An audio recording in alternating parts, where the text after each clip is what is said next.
جس قوم کے لیے بہت بڑا اسکالر محمد علی مرزا ہو، جو قرآن کا ایک صفحہ بھی اگر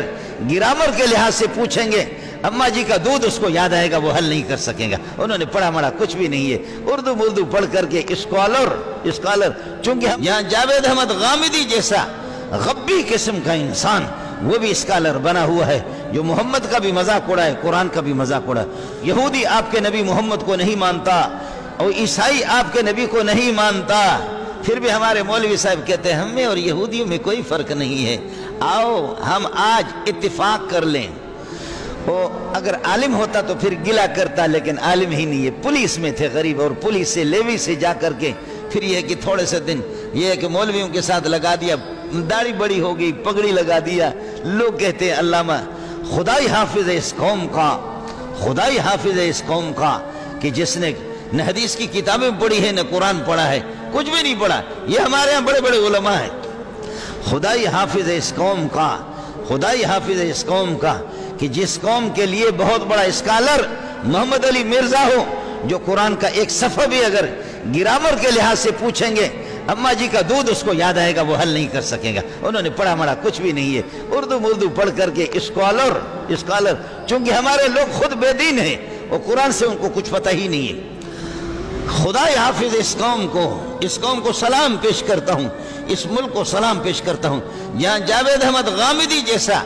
غبی قسم کا انسان وہ بھی اسکالر بنا ہوا ہے، جو محمد کا بھی مذاق اڑائے، قرآن کا بھی مذاق اڑائے۔ خدا حافظ اس قوم کا جس قوم کے ہاں کاڑا دجال اور گدے سے بھی زیادہ بدصورت غلام احمد قادیانی نبی بن جائے،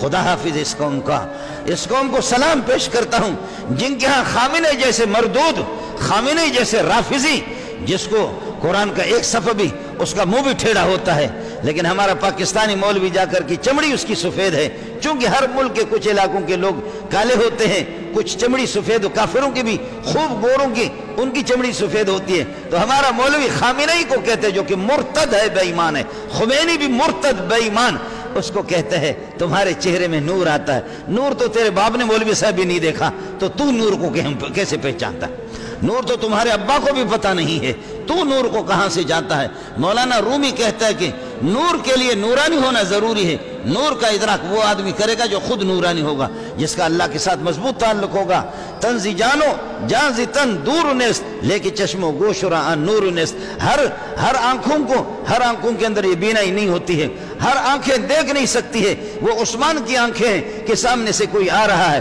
تو عثمان کہتا ہے کہ تب یا آخی انکا قد زنیتا، میں محمد کا داماد بھی ہوں، محمد کا شاگرد بھی ہوں، ارے تیرے نحوست چہرے سے منحوس پتہ چلتا کہ تو زانی ہے، تب یا آخی اللہ، ارے توبہ کر۔ وہ عثمان کو نظر آئے گا، وہ ابو حنیفہ ہوگا کہ جہاں سے پانی گزرتا ہے کہتا ہے اوفو ناک بند کرتا ہے، ابو حنیفہ کیا ہو گیا؟ کہتا ہے کہ اس پانی کے اندر کوئی زانی آدمی نہا رہا ہے، اس چشمے میں جہاں سے یہ پانی آ رہا ہے اس میں کوئی زانی نہا رہا ہے۔ وہ 14ویں صدی کا مولا تو نے